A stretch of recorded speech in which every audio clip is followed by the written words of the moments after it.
This is the Ruckus and The Menace Sports Podcast. Oh no! We suck again! I'm getting confused. What game are you calling? I'm calling both games! It is caught by Kelsey! Touchdown! Kansas City! I need 3 of those things, baby! We ain't done yet! We ain't done yet! You like that? You like that? I like that! Ladies and gentlemen, sports fans alike, welcome to the Ruckus and the Menace Sports Podcast, episode number 49. April Fools, it's episode number 94.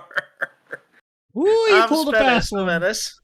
And I am Ruckus, always not causing a not ruckus. You could have just done that. You could have just done that normally. You could have just done that normally. Shut it. Out loud. Oh, you. No, we're not cutting it. We're not cutting it. This is actually solid. We're still doing it live. We'll do it live! On this episode, we will be going through the starting lineup, the Eastwood segment, the good, the bad, and the ugly. Have our high heat and talking about some hoops. Our color commentary, where we get to celebrate that baseball is back. And wrap it up with our stud and dud of the week. However, we're going to start with our stud and dud of the week. Ruckus, kick us off. What? Don't we usually do the starting lineup? Like, the hell, man? Do you not realize what the idea is for this episode? Have we not figured it out? I'm causing a ruckus, damn it. Okay. Jesus. I was rolling with the punches. All right. So my stud of the week is Bobby Witt getting 3/4 of the way to the cycle in the finale against the Twins. Man, I really wished Bobby would get there, but I mean, it is what it is. It's been a while since the Royals got it. He missed a double. He had a triple, a single, a homer, and he struck out the last 2 times he went for that bat. The double is not the easiest one. It's not the easiest one to get, but it's not the most difficult either. Yep. So, not too bad. All right. So the dud for me. So I found this out the other night this weekend when I was watching the UFL highlight reel, thinking, okay, this is just a standard like highlight reel, whatever. There'll be broadcast audio, but to my ears, whenever I was listening to this, it was literally just the UFL like broadcast footage, but they didn't have any of the broadcast announcers saying anything. It was literally just generic audio, like you would hear like when you're on hold for a call. Which, if it was the Home Depot music in the background, sure, but this one, it was just like really generic like stuff, and it was not good. But that was only for the first few clips that they did at the beginning, because the comments were relentless, saying, hey, what the hell, man? Like, where's the announcer? It's like, I want to listen to that.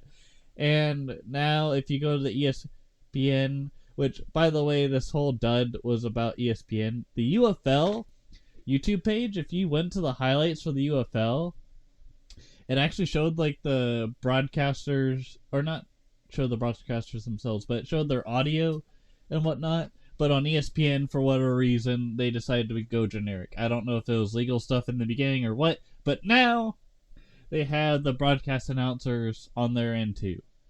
Alright, Spennis, take it away. Alright, my stud, I'm giving the stud to the Michigan Panthers kicker from the UFL, Jake Bates. for blowing through and hitting a 64-yard game winner in an 18-16 victory over the St. Louis Battlehawks for the opening day win on the UFL season. That, just to see how Michigan was able to drop. And granted, this was stuck with the really, really crappy audio highlight elevator music situation that ESPN when I first watched it. But it was an impressive field goal. My honorable mention, and probably this is very much a 1A, because never would I have thought that this would have been so clever. The Texas Rangers, in the creativity of their World Series ring design. Okay, you know how your general standard World Series ring. You've got the big old top piece that's there covered in a whole bunch of diamonds and it's blinged out. You actually could take that piece off by twisting it. And that piece can double as like a pendant for like a necklace. But on the underside of that twist off, you have the words road dominance written. But the word road was done in a very, very creative way. The R from the Tampa Bay Rays, the O from the Baltimore Orioles, the A from the Houston Astros, and the D from the Arizona Diamondbacks logo spelled out the word road, and they had a map of the U.S. on the back where it went from Seattle to Tampa Bay to Baltimore to Houston. And then, of course, finishing out in Arlington for the symbolization of that road dominance on that imagery, of which I find in the design of things of that nature extremely creative, extremely brilliant. It's like as if the ring designers were just being straight up geniuses.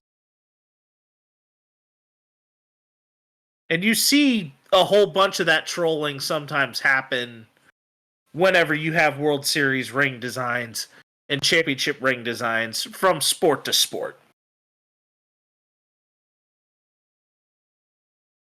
My dud, on the other hand, goes to the NCAA tournament floor design crew for committing a fundamental error as the lengths of the three-point line on each side of the Portland Regional Court. It went unnoticed in the Sweet 16 game. The distances were off by 9 inches. Okay, 1 or 2, it's a little annoying, but this is substantial. Substantial to the point that it's inexcusable. It just left me thinking, bruh.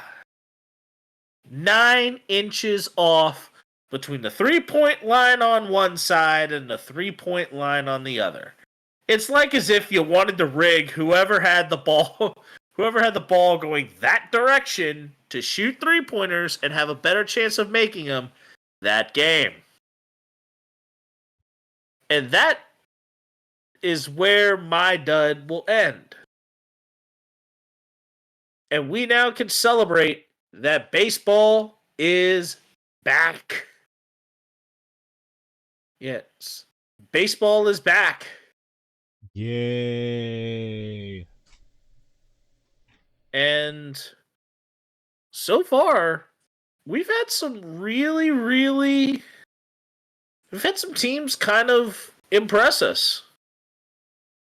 And some updates on some scores right now. The Royals are up 3-0 on the Orioles right now. Yes, I said it, Ruckus. The Royals are up 3 runs on the O's. Yep, I'm looking at it right now. Yep, the Marlins could get their first win. The Rangers are beating up on the Rays. The Tigers and Mets have just started. And a couple of other games that are notable going on. A couple of notable series that are kicking off this week. The Red Sox and the Athletics. The Guardians and the Mariners. The Yankees and the Diamondbacks. That's going to be one to watch in the desert. The rivalry series between the Giants and Dodgers.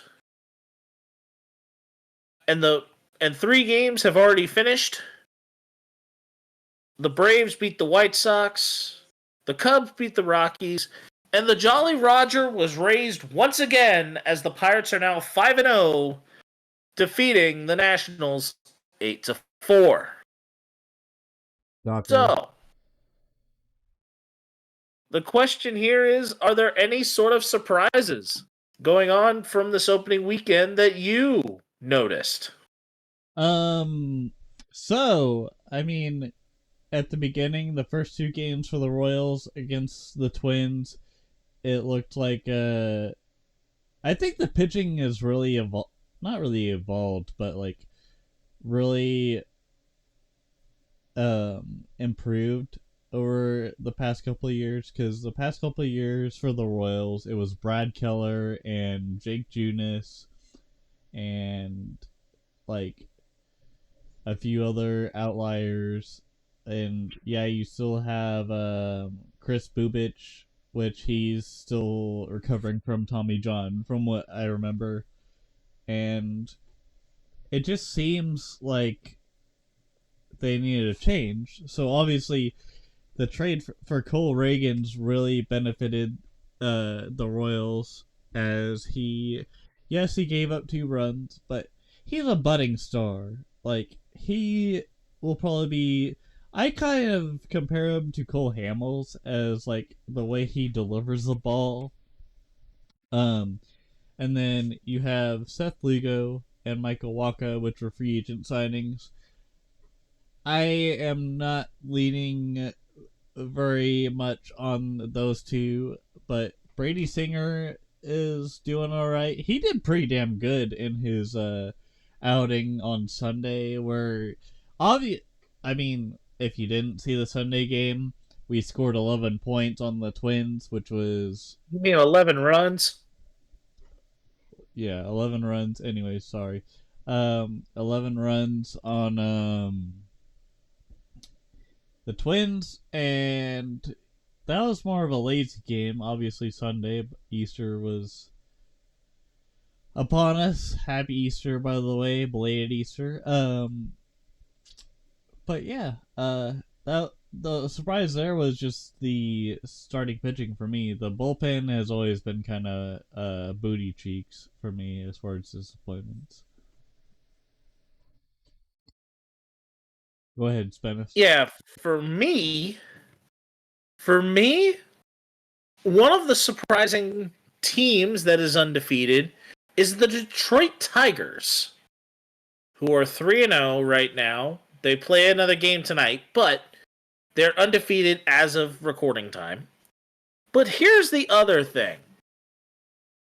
7 out of the 10 home runs for the Dodgers right now are hit by Mookie Betts and Teoscar Hernandez. And what has surprised me is the Mookie has been raking so far this season. 4 home runs for the former AL MVP.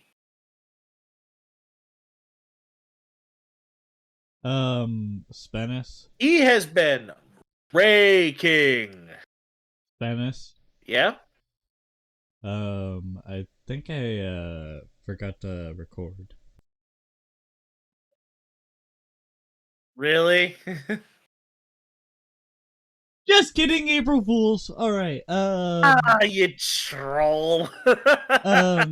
Anyways, but the disappointments from the opening weekend as we kind of roll along here? Honestly, if I'm gonna be honest with you with the whole Mookie thing, I'm not surprised that he's bombing dingers with the Dodgers. He was doing it late last season and also mid-season, I would say.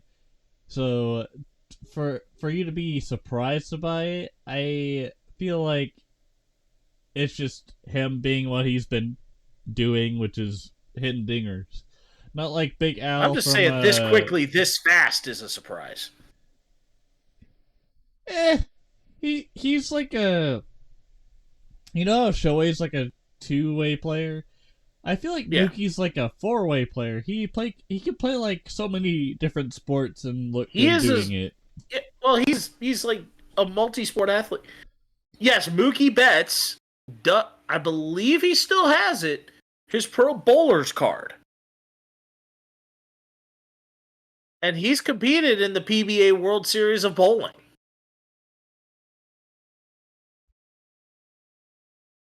All right, Spennis, go ahead on the disappointments. But the disappointments, although Ruckus would say the Royals bullpen, I think the Astros being off to as slow of a start as they have been to kick off the season has been a little alarming. I mean, let's be honest here with the disappointments with the Astros. Here's the thing. Even the greatest of all time have some weird pitfalls. Like Tom Brady and the Patriots not looking good in the beginning, but then in the end, they do well enough to go to the playoffs and then go to the Super Bowl and win it. I mean, could this be another thing for the Astros? Could they just be working out the kinks and then looking for a long playoff push, eventually winning their division again, or trying to at least? Yeah, I mean, it's entirely possible, but the Astros now, they kind of got to get a move on. A little early in the season, but I see what you're saying. Yep. Oh, yeah. But now that we've kind of gotten through a little bit more of the surprises out of the way, I would say for my Red Sox to start out at 2-2, it's not too bad so far. No pun intended. Not bad at all. I mean, starting out 500, splitting a 4-game set with Seattle, and Seattle's pretty good.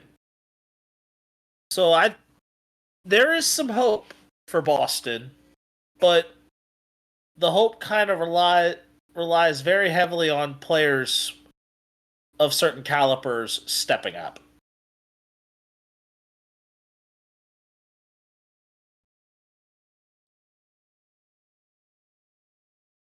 We ready to talk some hoops? Yep. All right. We are now to our high heat this week. And we are talking about that basketball in college and They play that professional. basketball. They love that basketball. All right. So, the first major thing that we have going on, it is live right now. The second half of the Women's Elite Eight. And they are playing still early on in the first quarter with Iowa right now currently up by 3. The other teams that will be playing are USC and UConn. And advancing to the Final Four already have been South Carolina and NC State.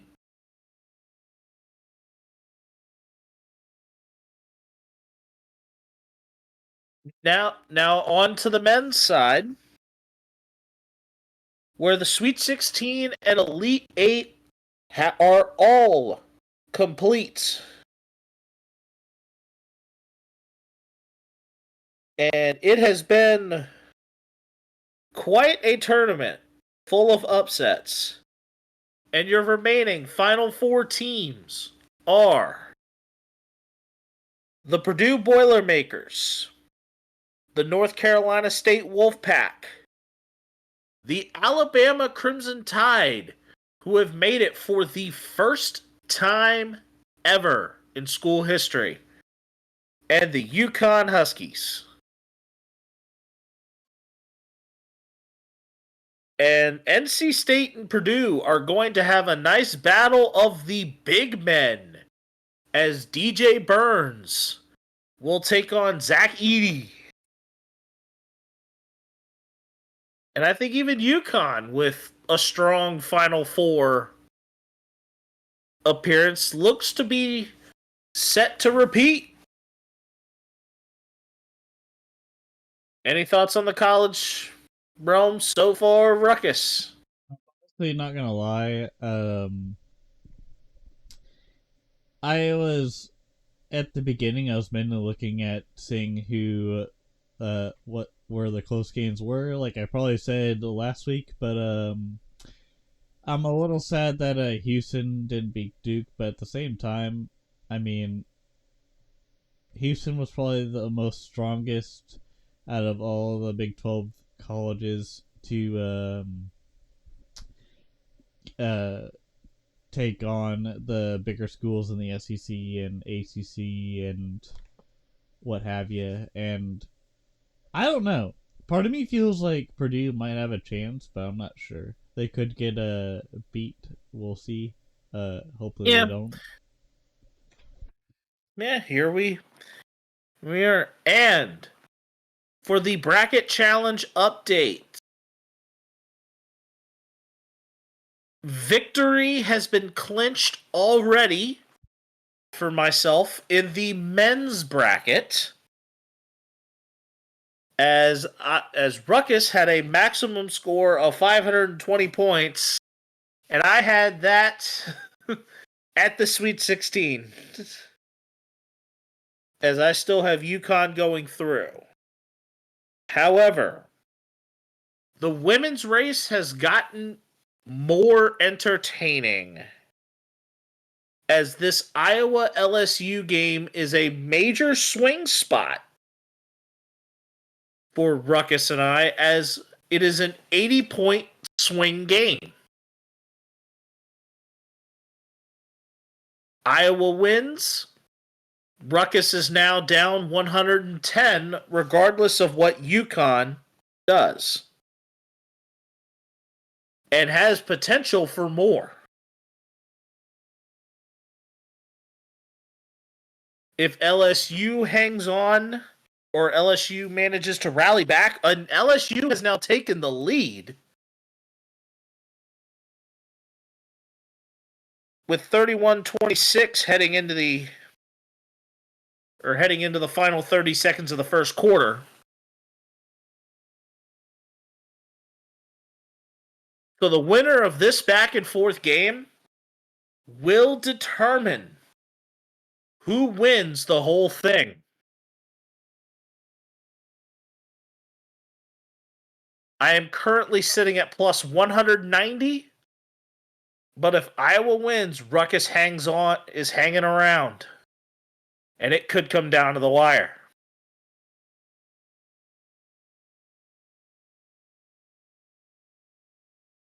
But last but not least, in talking about basketball, we have the NBA playoff picture. And Ruckus, where do you want me to start? Do you want me to start with the West? Or do you want me to start with the East? West, please. The Western Conference, with about, looks like 8 games remaining for more teams than anything else. Here are the 4 teams that are already eliminated from playoff contention. The San Antonio Spurs, the Portland Trailblazers, the Memphis Grizzlies, and the Utah Jazz, as they cannot catch back up to get into the play-in. The team still hanging around, the Houston Rockets, who are within 2 games of the Golden State Warriors for the last play-in spot. The play-in spot I will get to here a little later. However, the 2 teams that have clinched playoff berths already in the Western Conference are the Denver Nuggets and Oklahoma City Thunder. No surprises there. The next 4 teams that are outside the play-in are the Minnesota Timberwolves, the Los Angeles Clippers, the Dallas Mavericks, and the New Orleans Pelicans. The Pelicans and Mavericks are both tied at 45 and 29. And then the play-in teams. The 2 teams within 2 games of getting out of the play-in are the Sacramento Kings and the Phoenix Suns. The Lakers, the Los Angeles Lakers, are about 3.5 out. And the Golden State Warriors are the last team in the play-in. So if the season were to end today in the Western Conference, the play-in games would be the Sacramento Kings and the Phoenix Suns for the 7th spot. And then the loser of the Phoenix Suns Kings game would play the winner of the Lakers Warriors game for the last playoff spot. So yes, currently right now, the 4 major stars that are inside the playoff realm are Domantas Sabonis for the Kings, Kevin Durant for the Suns, LeBron James for the Lakers, and Stephen Curry of the Warriors. So you've got 4 teams like that hanging around in the play-in, and we know that the NBA is wanting to keep as many of them in the playoffs as possible, but some of them are going to be going early at this rate. How do you kind of feel about where all of the major superstars that everyone's really, really wanting to see having to try and play in to get into the playoffs? Honestly, I don't have much input on that because I haven't really been watching the NBA that closely. No, because it's become not basketball anymore. I mean, the NBA seems to practically stand for the Not Basketball Association because they don't play defense. Yeah, and I just really don't care because it's mostly just like it seems like a circus act at the end of the day. Like they're just there to make big dunks and not actually play defense. Like at least in March Madness they play a lot of defense. Like back in the day in NBA basketball, when you looked at the Boston Celtics and the Los Angeles Lakers on ESPN Classic, they would all those great show the Lakers defense. Celtics rivalry games ranging from the 60s and the 80s and maybe a little bit into the into the late 2000s. Yeah, Lakers and Celtics is legitimately a thing.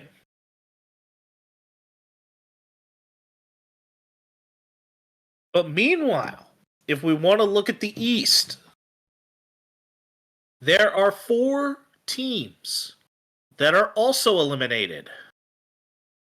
The Detroit Pistons, the Charlotte Hornets, the Washington Wizards, and the Toronto Raptors.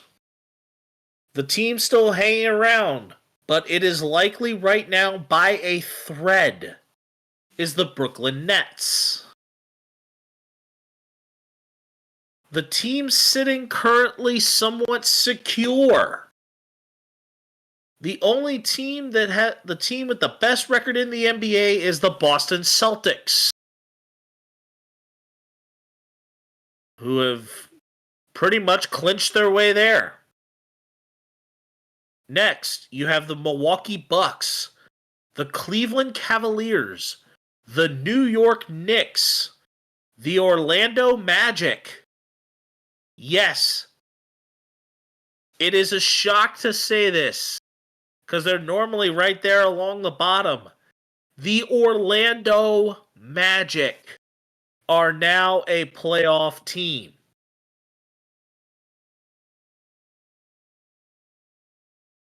They have rebuilt themselves enough with Paolo Banchero from Duke, Anthony Black, Wendell Carter, Joe Ingles is there now, Jalen Suggs, Franz and Martz Wagner, and Cole Anthony. This is a team that is, of course, coached by Jamal Mosley, and he very well could be a candidate for Coach of the Year for how he has rallied the Orlando Magic into this playoff position. The sixth and final team is the Indiana Pacers. I'm more surprised that the Pacers are lower than the Magic, to be honest with you, because the Pacers looked pretty good on paper from what I saw or what I heard. They're pretty good. Because here's what you have. I mean, you have Tyrese Halliburton, TJ McConnell, Dougie McBuckets, Andrew Nembhard, Miles Turner, Spicy P. They've got plenty of talent. And I think the Pacers are sitting within an area of potential, but they are in danger of also falling into the play-in, and so would Orlando. Because though Cleveland is 4 games up, 3.5 up on the play-in spot, New York 3 up, Orlando 2 up, Indiana is only 1 game up, actually a game and a half up, on the Miami Heat, who have the 7 spot. The Philadelphia 76ers have the 8 spot. The Chicago Bulls have the 9th spot. And Atlanta and the Atlanta Hawks, who are 5 games up on the 5.5 up on the Brooklyn Nets right now, are sitting at the 10 spot. And if Brooklyn loses very many more, Brooklyn is going to be right there with everyone else eliminated, and the field for the West will be pretty much set down to positioning. Houston has a little bit longer of life, but Brooklyn is hanging on by a thread.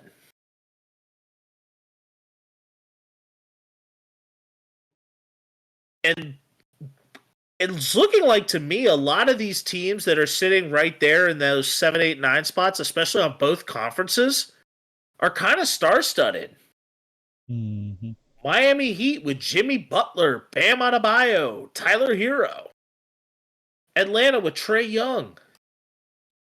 Philadelphia with James Harden's a Clipper. Joel Embiid, Buddy Hield, Kyle Lowry. I mean, Joel Embiid definitely is that star-studded. He's that star-studded. The Bulls. The Bulls with Alex Caruso is going to play, but DeMar DeRozan,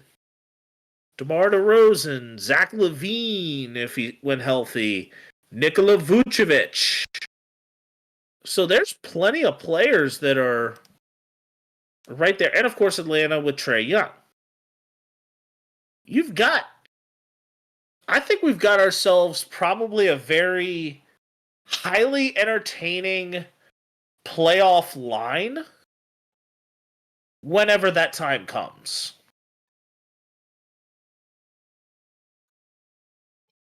I think whenever that time comes, there's going to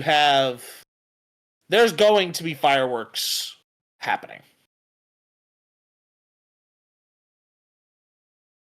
We ready for the Eastwood segment? I don't know. Are you ready? All right, here we go. I'm sorry, that's a little piratey for a spaghetti western. Hold on, we gotta do it one more time. All right, there we go for quick measure. All Again, little piratey for a spaghetti western, but all right. So let's start with the downright ugly this week.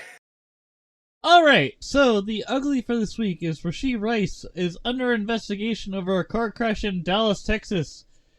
I also have an update on that. So, the lawyer for Rashee Rice is saying that he's cooperating with Dallas police. So, I'll read this little excerpt.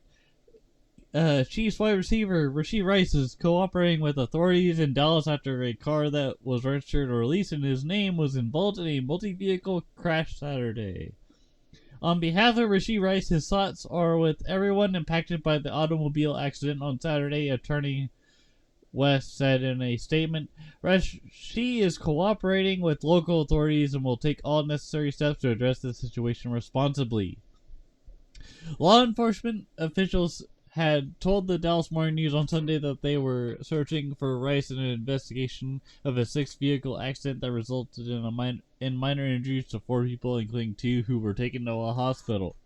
Police responded to the crash at approximately 6:20 p.m. local time Saturday.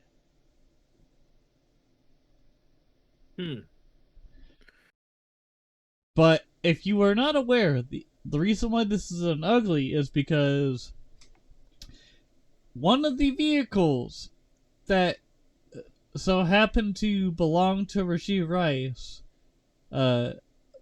a Corvette in this question, belonged to him, but in the media you do or do not know whether or not he was involved in the crash. It was more so the owner of the vehicle that was assigned Being Rashee Rice. right.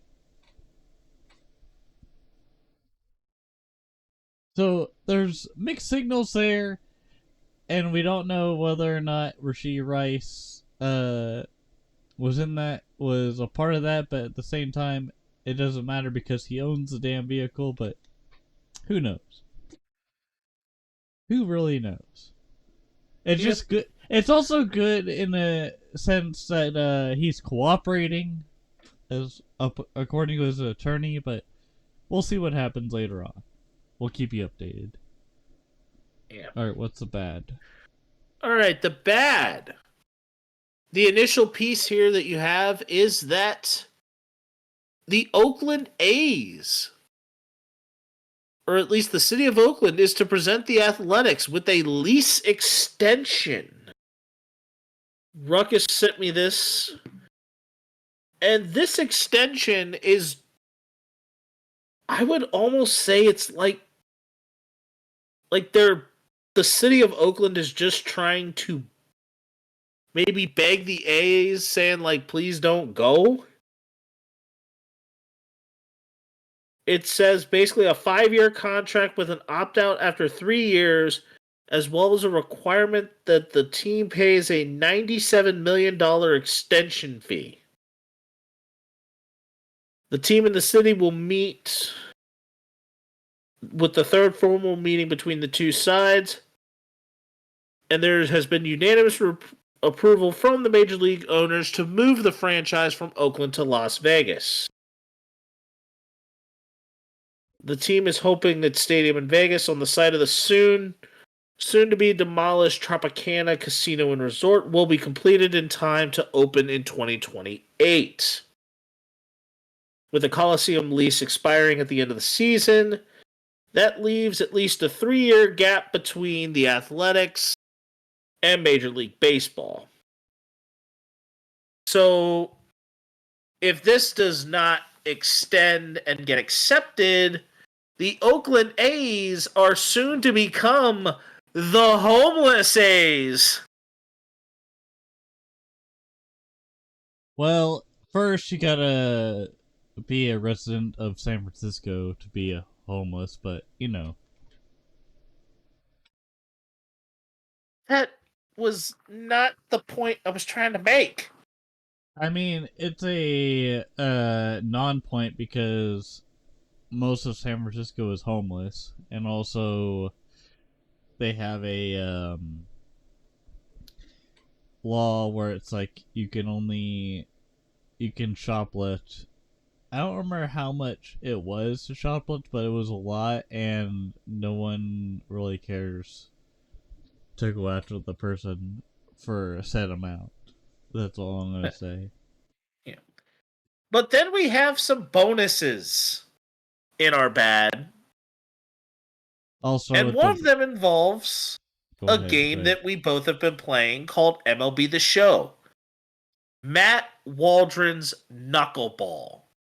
Before the patch earlier this week, that Knuckleball, we would be looking at this and thinking the very question of what kind of witchcraft and sorcery is this? This thing was moving very, very slowly with the brake being all over the place at 60 miles an hour. It's really, for someone that isn't in tune with the MLB The Show game, it's like if you had a slight delay on a pitch, like, let's say, so even if you don't play video games, think of it this way. So, Knuckleball, it's slow, it doesn't really move around, but sometimes uh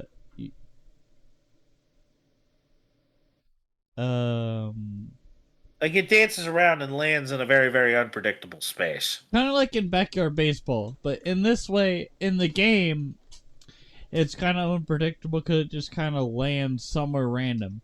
It's like, think of it like a fly.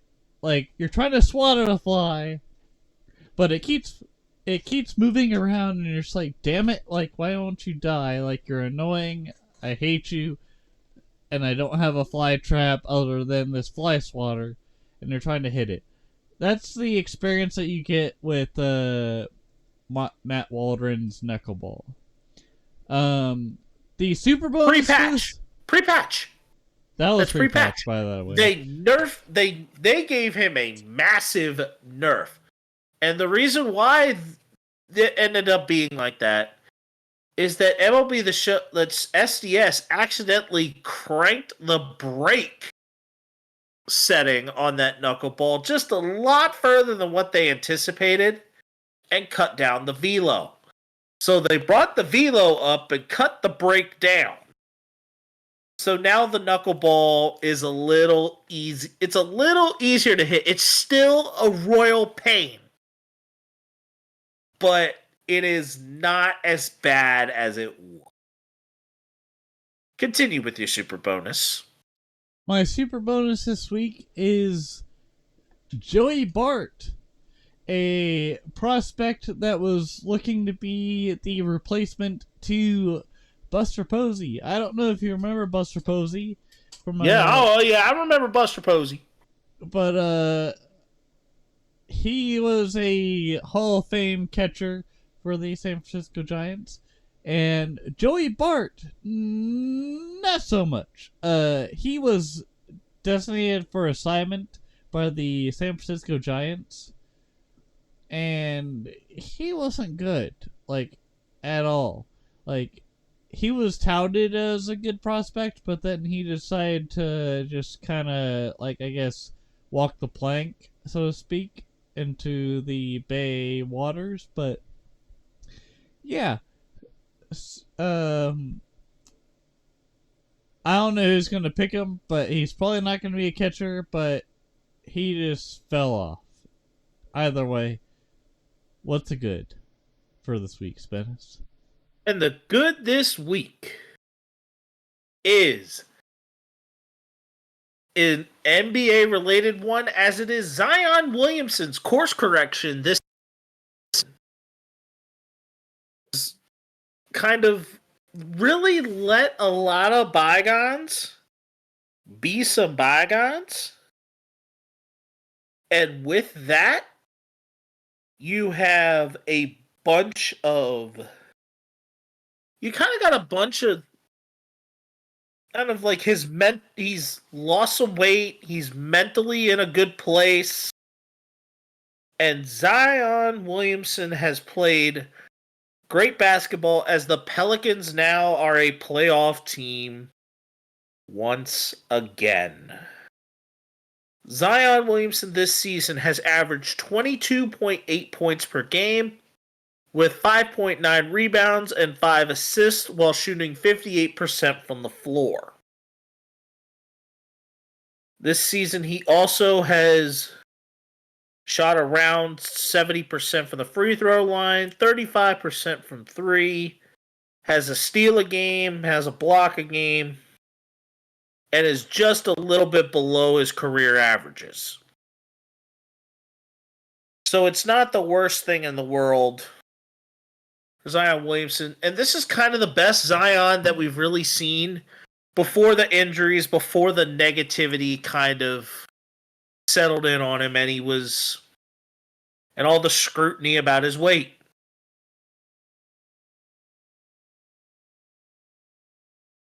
And now that we've gotten through that side of it, as the Pelicans are sitting solidly in a playoff spot, the question here now is, are we ready to get into the starting lineup?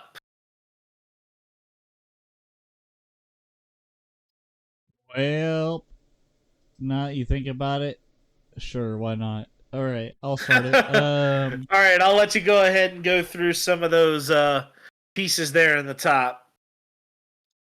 All right, so introduction. Jordan Montgomery signs a 1-year deal with the Diamondbacks. It was about a $20 million deal there. The Chiefs sign rugby star Louise Rees-Zammit to a deal that is not really disclosed. The Eagles trade This intrigues me because I think he's slated to be a running back / receiver. Realize that he's come from a rugby background. Number one, there's a little bit more weight in them pads that he's going to have.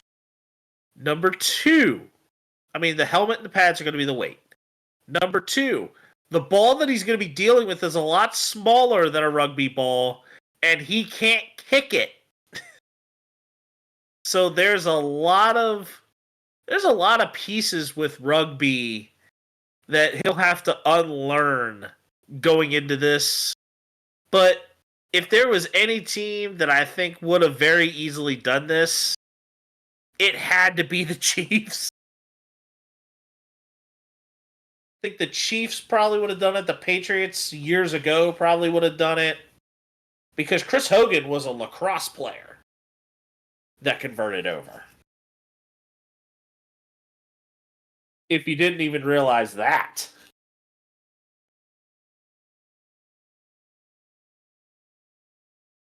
Continue. Yeah. Anyways, Eagles trade Hassan Reddick to the Jets for a conditional 2026 third-round pick. That can improve to a second rounder. Yeah, some conditions have to be met that are solid on Hassan Reddick.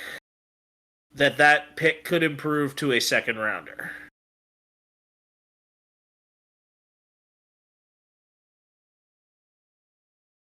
Other than that, Tennessee women's coach Kelly Harper was fired from the Tennessee Lady Hojans, I think. No, Lady Volunteers. There you go. Thank you. Tennessee women's coach was fired after 5 seasons with those Hojans or Volunteers. Volunteers. After 5 seasons, and then Brock Purdy gets a 739,000 bonus in NFL performance-based pay. And deservedly so. Yes, sir. And to kind of wrap us up here, we have, and just a little bit of teasing here for our final bit before Ruckus goes ahead and takes us out. Our March to October runs, we now officially have release dates for the opening episodes. Production is still going to be done kind of like the Super Bowl race. It's kind of going to be done as we go along because I did not pre-produce. However, production has begun on those. Release of the opening episodes. For myself, it will be April 11th, and Ruckus will release on the 12th. I am still looking together to throw my Road to the Show journey. I thought I would start in May. I'm going to give that still a TBD just based on how quickly I can produce that. But Nation of Baseball Conquest series might be in the works. So you guys can see my process of completing MLB The Show's biggest conquest. And potential solo deep dives. And this may intersect with my Nation of Baseball Conquest. Possibly. Have not fully decided if I'm going to do the Nation of Baseball Conquest as an actual series or maybe just do that as some spare thoughts episodes and kind of work those in where I can. But that is there. Ruckus, how is Ruckus Talks gonna kind of work for you to maybe start out?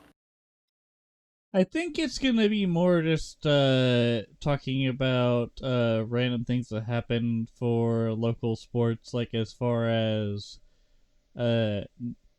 news breaks and whatnot. Like, for example, I probably talked about this last week, but the Snead The Snead trade, yep.